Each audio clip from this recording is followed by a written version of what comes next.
Bom dia a todos. Hoje é dia 4 de agosto de 2026.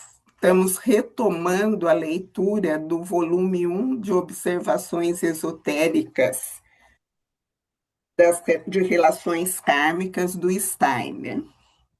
Então, bem-vindo todos, espero que as férias tenham sido boas. Nós vamos começar na página 131. Mas antes, eu vou fazer um resuminho do que foi lido até então, dessa sexta conferência. Ele começa falando de como o karma interfere na evolução da humanidade, que como o destino se entrelaça, é entrelaçado com nossos atos em liberdade, é um reflexo no mundo físico de, do mundo espiritual. Então, ele começa falando do homem quadrimembrado, mas que além da quadrimembração existe, ele vê o homem como trimembrado, cabeça, tronco e membros, que a cabeça é a origem de todo o organismo humano, que todos os principais órgãos dos sentidos estão nessa região. E ele fala também do sentido do calor e do sentido do tato, e que esses se espalham por todo o organismo. E que a gente não deve imaginar o ser humano separadinho assim, né? Como a gente vê. Porque ele diz que, como os sentidos do tato e o calórico também estão aqui na cabeça, eles estão no corpo inteiro. Ele fala que a gente sente o dedão do pé, sente o tato, sente o calor, e que isso é a cabeça. Então, nós somos, está em tudo, concentrado essa questão na cabeça, mas o que está na cabeça está no corpo inteiro, e assim será com o sentir e com o querer. E ele chama essa forma da cabeça, que ele está falando dos sentidos, que é para o exterior, interiorizada, ele chama de organização neurosensorial. Aí ele fala do sentir, e o lugar do sentir é aqui no tronco, né? E que essa é a região do ritmo. Então, nós temos ritmo respiratório, circulatório. Ele fala do ritmo digestivo, é algo que eu nunca tinha pensado. E, novamente, no sentir, ele fala que está em todo lugar, porque a respiração, fisicamente, ela está localizada aqui no tórax. Mas nós, por exemplo, respiramos no corpo inteiro. A gente percebe isso. Então, novamente, digamos assim, a localização principal desse sentir, desse ritmo é aqui, mas existe ritmo no corpo todo. E o terceiro segmento, né, que são os membros, eles terminam no nosso tórax, né, estão ligados ao metabolismo. E o metabolismo eu acho que ele fala mais na frente, mas é assim, tudo que nós digerimos, tudo que acontece aqui, a combustão, tudo vai para os nossos membros, né? Dos alimentos que nós ingerimos e são transformados, isso tudo vai para os nossos membros. E essa vida física, esses três segmentos físicos, eles estão ligados com a vida anímica. O pensar na cabeça, que é a consciência de vigília, o sentir, que é o ritmo, que é o sonho, né? Ele relaciona ao sonho, e o querer, ligado ao metabolismo, que ele relaciona com o sono profundo. E daí ele fala que no sono profundo, que é aquele um terço do nosso dia que nós não nos lembramos, ele está relacionado com o eu verdadeiro, que o eu verdadeiro é o eu onde imperam os impulsos das vidas passadas de fato. Então, é aí que reina o karma, realmente, porque é tudo que vem de vidas anteriores. Então, é no sonho que nós temos esse encontro com o nosso karma. Daí ele fala de representação mental e recordação, ele faz uma diferenciação entre elas, né? Que a representação mental vem de fora.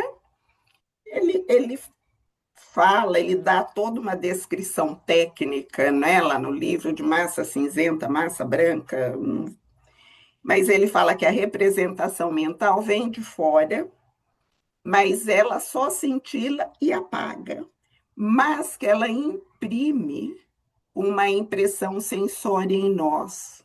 E isso é o que fica, que é, e isso vem de dentro. Quando a gente lembra, quando vem a lembrança, isso vem de dentro.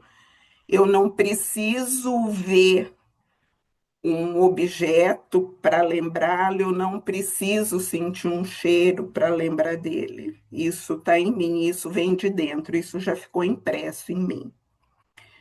E daí ele fala que abaixo dessa recordação vem algo que é o conhecimento. Então, isso fica em mim.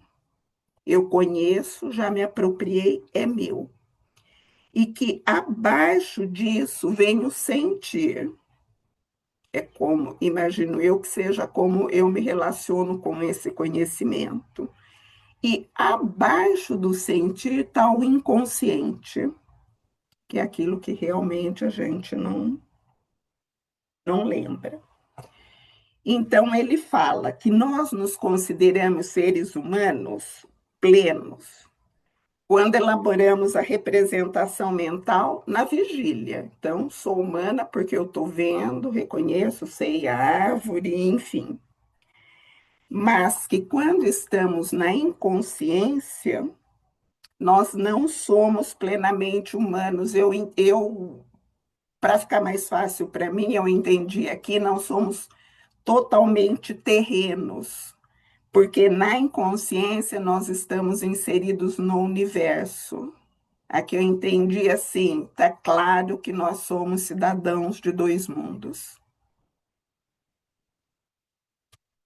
Então, ele volta, aí ele fala como é que, se somos cidadãos de dois mundos, como é que esse outro mundo, esse mundo espiritual, atua junto com esse mundo físico. Então, ele fala que no pensar, na região da cabeça, é a atuação da terceira hierarquia, dos arqueus, arcanjos e anjos. No ritmo, é a atuação da segunda hierarquia, dos quiriótetes, dínamis e exusia. E no metabolismo, no querer, é a atuação da primeira hierarquia, que é a hierarquia mais alta, a mais sutil, que são os serafim, querubim e tronos. E foi até aí que nós lemos. Eliana, por favor, ou queiram complementar o que eu esqueci, o que eu passei.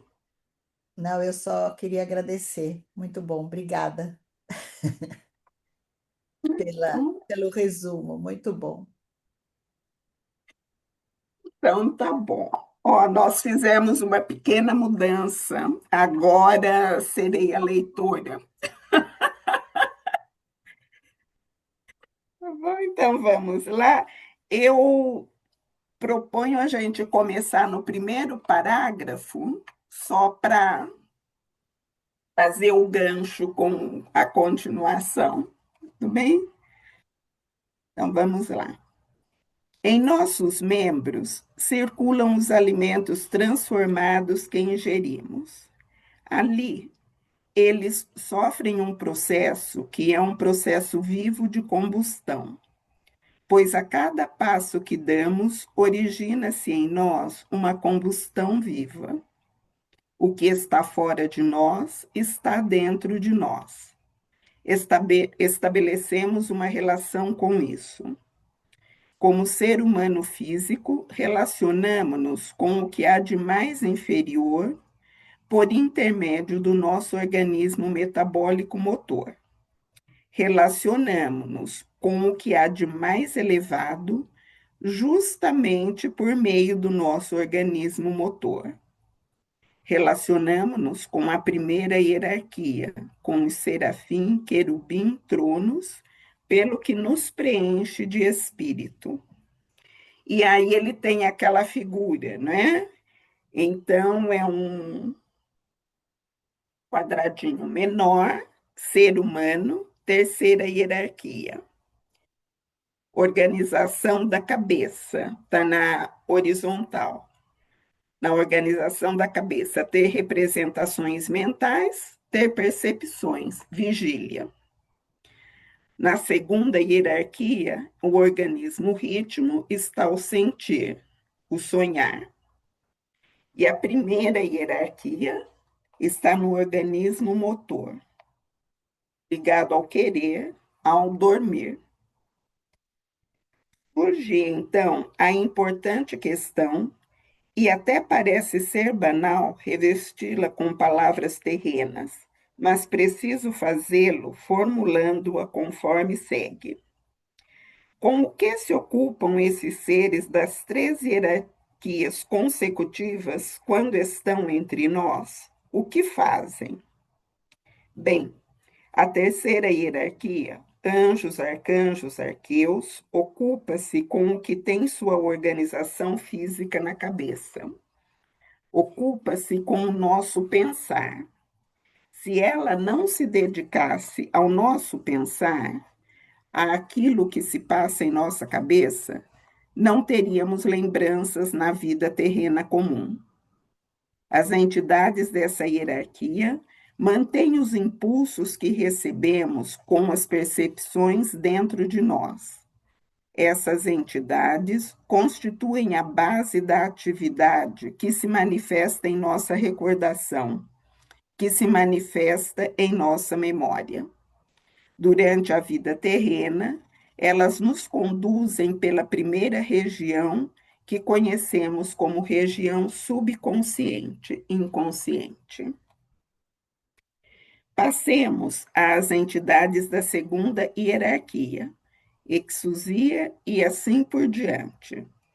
Depois de passarmos pelo portal da morte, encontramos essas entidades na vida entre a morte e um novo nascimento. Encontramos as almas das pessoas falecidas que conviveram conosco na Terra, mas encontramos principalmente as entidades espirituais dessa segunda hierarquia. Aliás, também a terceira hierarquia, sendo a segunda hierarquia, no entanto, mais importante. No período entre a morte e um novo nascimento, elaboramos com esses seres tudo o que sentimos na Terra, o que introduzimos em nossa organização. Com as entidades da segunda hierarquia, estruturamos a próxima vida terrena.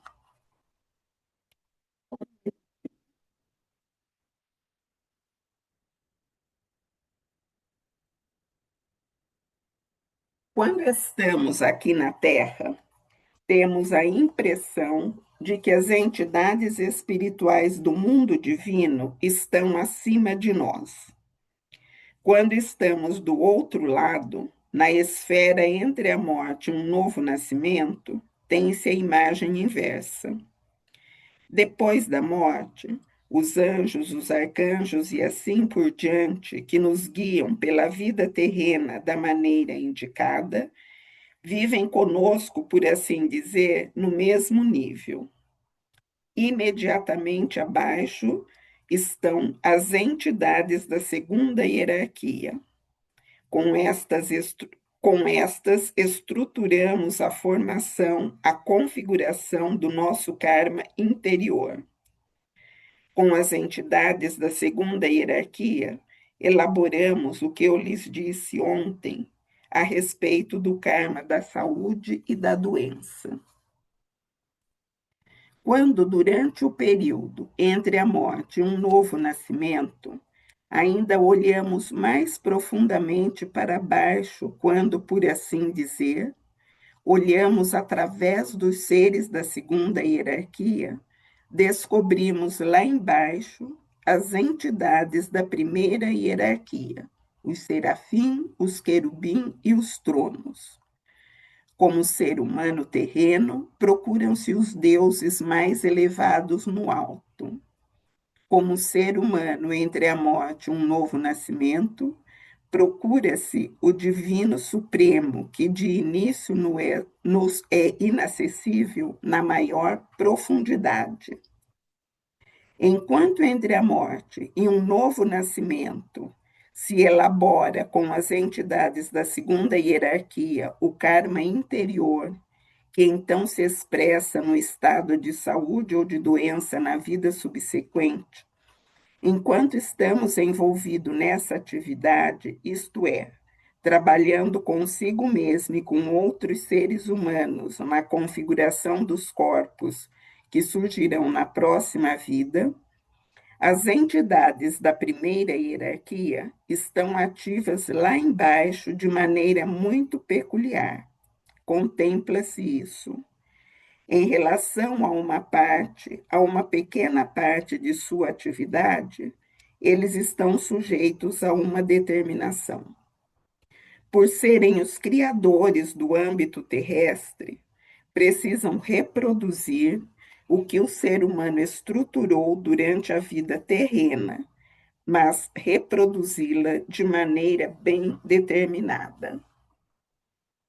Tudo bem? Imaginem que uma pessoa executou determinados feitos durante a vida terrena mediante sua vontade. Isso pertence ao âmbito da primeira hierarquia. Esses atos são bons ou maus, sábios ou tolos. As entidades da hierarquia Serafim, Querubim e Tronos precisam estruturar em sua esfera as contra-imagens desses atos. Considerem, meus queridos amigos, que convivemos uns com os outros. Independentemente de ser bom ou ruim o que fizermos uns aos outros, as entidades da primeira hierarquia precisam elaborar as contra-imagens de tudo o que é bom, de tudo o que é ruim. Tudo é julgado pela primeira hierarquia, mas também estruturado. Enquanto entre a morte e um novo nascimento se trabalha na elaboração do karma interior com a segunda hierarquia e as almas dos seres humanos falecidos, contempla-se o que os serafins, os querubins e os tronos vivenciam com nossos atos terrenos. Sim, meus caros amigos, aqui na Terra, o céu azul, com suas formações de nuvens, a luminosidade do Sol, etc., arqueia-se acima de nós. De noite, o céu estrelado arqueia-se acima de nós. Entre a morte e um novo nascimento, a atividade dos serafins, dos querubins e dos tronos arqueia-se abaixo de nós. Contemplamos esses serafim, querubim, tronos da mesma forma como aqui olhamos para cima, para as nuvens, o céu azul, o céu estrelado. Vemos abaixo de nós o céu constituído pela atividade dos serafim, querubim e tronos. Mas que atividade é essa? Quando estamos entre a morte e um novo nascimento, reconhecemos a atividade do serafim, querubim e tronos como a atividade que resulta justa, compensadora dos atos terrenos que praticamos sozinhos ou com outras pessoas. Os deuses precisam executar a atividade compensatória e nós a contemplamos como nosso céu, que agora se situa abaixo de nós. Contemplamos nos atos dos deuses as consequências dos nossos atos terrenos, se algo é bom ou ruim, sábio ou tolo. Entre a morte e um novo nascimento, nós nos postamos diante da imagem refletida dos nossos atos, como aqui na terra nós nos postamos diante do céu que se arqueia acima de nós. Levamos nosso karma interior para dentro da nossa organização interior. Trazemo-lo à terra como nossas habilidades, nossos dons, nossa genialidade, nossa insensatez. O que os deuses formam lá embaixo, o que eles têm de vivenciar em consequência da nossa vida terrena, virá ao nosso encontro na vida terrena seguinte como fatos do destino.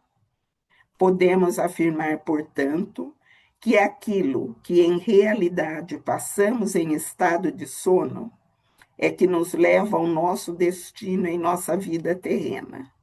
Isso, todavia, contém o que os deuses da primeira hierarquia tiveram de vivenciar como as consequências dos nossos atos no período entre nossa morte e um novo nascimento. Tudo bem? Queria, Tudo bem? Pode falar primeiro. Fala você primeiro, depois eu é, falo. nessa última frase, Cris, esse estado de sono seria, está falando que a gente está inconsciente? Total, porque quando a gente dorme, tem o estágio do sonho, que ele liga aos sentimentos, e o sono profundo, que é a inconsciência total. Então, é quando nós estamos ligados à primeira hierarquia, que é a mais elevada, né? Uhum. E que eles vivenciaram isso, acho que ele fala lá, né, que é o que é determinado, que propiciam os encontros, os locais onde temos que ir e tudo mais. Mas o que nós vamos fazer é em liberdade, que é o que ele fala lá no início da palestra. Tá, é porque aqui ele falou, né, que em realidade passamos em estado de sono. Aí eu entendi assim, que essas coisas que vêm ao nosso encontro, ao nosso destino, então a gente não tem consciência, Não né? tem consciência. Tá, tá bom. Tudo bem? Uhum. Ana? Então, esse filme que a gente passa depois entre a morte e o novo nascimento, quando a gente desencarna, a gente tem um filme, a responsabilidade é dessa primeira hierarquia, é isso? Ou não tem nada a ver? Tudo está ligado, eu entendo assim. O filme é para nós, para Isso. sabermos, para lembrarmos de tudo e saber o que vai acontecer conforme vamos subindo. Uhum. Mais ou menos, imagino eu. O que é tudo o que nós fazemos aqui agora, essa nossa conversa, tudo isso gera uma consequência no mundo espiritual. E quem trabalha essa consequência, com essas consequências, é essa primeira hierarquia. É ela que vê o que resulta das nossas ações aqui. O filme é para nós, né? Imagina, essa retrospectiva é para nós. Mas cada ato que nós fazemos gera uma consequência no mundo espiritual, e quem lida com essas consequências, quem trabalha com elas e faz a preparação para que numa vida futura tenha o reparo, é essa primeira hierarquia. É isso, Eliana? Assim que eu entendo. Eu entendo assim também, Cris. Eu entendo assim, e se a gente for pensar, né, o que eu entendo é que os seres da terceira hierarquia, eles trabalham na vida pós-morte, na purificação, né? Os seres da segunda hierarquia vão trabalhar com esse germe do corpo humano, né? Uhum. Trabalhando nas cabeças humanas e nas próximas gerações, né? Na humanidade como um todo. E os seres da primeira hierarquia, então, vão trabalhar nesse destino individual, né? Trabalhando nas consequências disso, e daí, quando a gente desce com essas habilidades, né? Com esses encontros, exatamente para resgatar, para fazer a compensação daquilo que não foi tão bom aqui, né? É assim que eu também entendo. Nossa, Tudo obrigada, bem. Cris, obrigada, Eliana. Que responsabilidade é a nossa, né? Ficou pensando nos nossos atos. A gente tem que estar bem, bem consciente, né, nas nossas ações, né? Ana, a cada dia, assim, eu percebo quanto a responsabilidade é grande em cada gesto, em cada atuação, em cada fala, de cada encontro. Eu falo, meu Deus, tem que andar na linha, muito na linha. Mas lembra, né, Cris? Os deuses, quando a gente entra em determinada esfera, eles nos olham com muita benevolência. Eu me Sim, sim, sim. Eu não tenho dúvida, eles estão sempre juntos, eles têm um amor por nós, mas nós temos que cumprir alguma coisa. Continuemos. Sempre se tem a necessidade de expressar esses aspectos em imagens. Estamos situados em qualquer parte do mundo físico. O céu está encoberto. Vemos o céu encoberto. Pouco depois começa a chover. A chuva cai. O que vemos ainda estava acima de nós. O que vemos ainda estava acima de nós. Pouco depois pode ser visto nos campos molhados, nas árvores molhadas. Quando se contempla retrospectivamente, com o olhar do iniciado, a vida humana, até o período que se passou antes de descer para a vida terrena, para o período que se passou entre a última morte e o último nascimento, vê-se inicialmente apenas a formação de atos divinos, a consequência dos nossos atos na vida precedente. Depois se vê como esses atos divinos se precipitam espiritualmente como se fossem chuva, tornando-se nosso destino. Bonito isso, não? Se encontro uma pessoa importante para mim na vida terrena, que determina meu destino, o que ocorre devido a esse encontro com outra pessoa foi como que vivido de antemão pelos deuses, como resultado do que passamos com essa pessoa na vida terrena anterior. Se durante minha vida sou colocado em uma região que seja importante para mim, numa profissão significativa para mim, tudo que vem ao meu encontro como destino exterior, é a expressão do que os deuses da primeira hierarquia, vivenciaram como consequência da minha vida precedente, no período em que eu mesma estava entre a morte e um novo nascimento.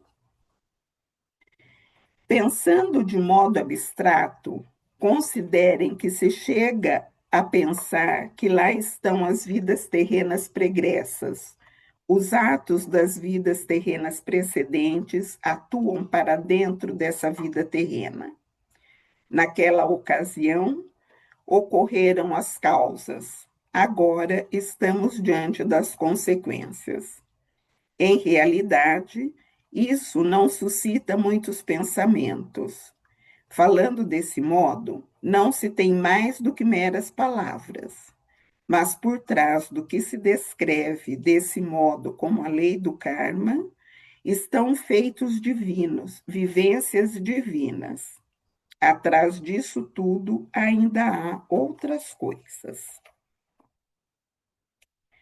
Se nós, seres humanos, nos aproximamos de nosso destino somente pela sensação, olhamos em direção aos deuses das não, peraí, deixa eu começar. Se nós, seres humanos, nos aproximamos do nosso destino somente pela sensação, olhamos em direção aos deuses nas alturas ou de uma previdência qualquer, segundo nossa crença, e sentimos que o decurso de nossa vida terrena está na dependência dos mesmos.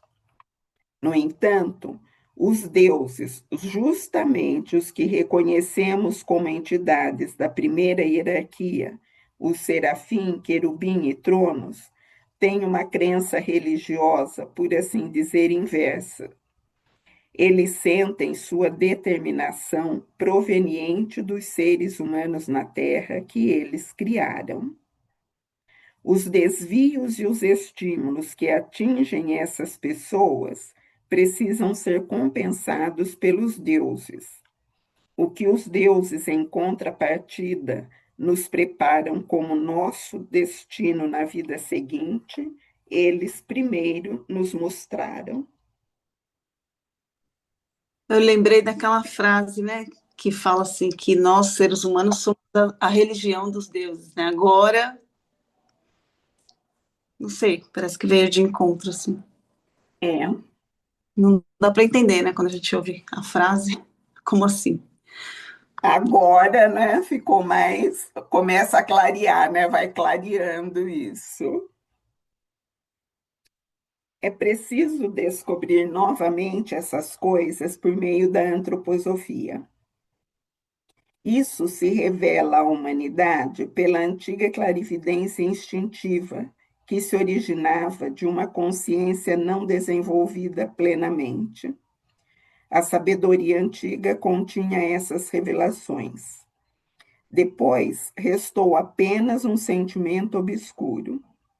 Alguns aspectos da vida espiritual da humanidade com os quais nos defrontamos ainda evidenciam um sentimento obscuro dessas coisas. Lembrem-se apenas do verso de Ângelus Silesius, que os senhores encontram também em minhas obras escritas, verso que mais parece um desaforo para uma consciência religiosa limitada. Lá no rodapé ele fala Ângelus Silesius, poeta religioso místico polonês. A citação é do livro Viandante Querubínico. Então, o verso diz: Eu sei que sem mim, Deus não consegue viver um instante sequer. Se eu for destruído, ele terá de morrer de penúria. Aí, na rodapé, a nota 33, ele coloca no original, em alemão, então, só para constar. Ângelo Silesius converteu-se ao catolicismo e escreveu esses versos como católico. Ele ainda tinha certeza de que os deuses dependiam do universo, assim como o universo dos deuses, que essa dependência é recíproca, e que os deuses têm de conduzir sua vida de acordo com a vida dos seres humanos. A vida divina, porém, tem atuação criativa. Atua, por sua vez, nos destinos dos seres humanos. Sem saber com exatidão, somente sentindo de maneira obscura, Ângelus Silesius disse: Eu sei que sem mim, Deus não consegue viver um instante sequer. Se eu for destruído, ele terá de morrer de penúria. O mundo e a divindade são interdependentes, atuam um no outro. Hoje vimos essa interação tomando como exemplo o destino humano, o karma. Eu tive de inserir essas observações às observações do karma. Muito bem, chegamos ao fim dessa conferência. E agora não vamos começar hoje, porque a segunda parte do livro ele vai falar de, como é que ele diz aqui, de karmas individuais, né? É a determinação kármica de destinos humanos individuais. Então, ele vai trazer algumas biografias. Então, essa primeira parte foi como nós já tínhamos dito, né? Ele trouxe tudo o que nós já sabíamos, tudo, muito do que nós já sabíamos, mas de uma outra perspectiva e trazendo a relação entre o mundo material e o mundo espiritual. E essa ligação bem forte que por que que nós estamos aqui na matéria, né? É uma vivência que reflete em tudo, não só na evolução do ser humano, mas do universo como um todo. Os deuses também precisam que nós façamos, tenhamos essa vivência aqui bem material, né? Eu acho que é isso, do meu ponto de vista. Vou parar de gravar, né, Cris? Isso.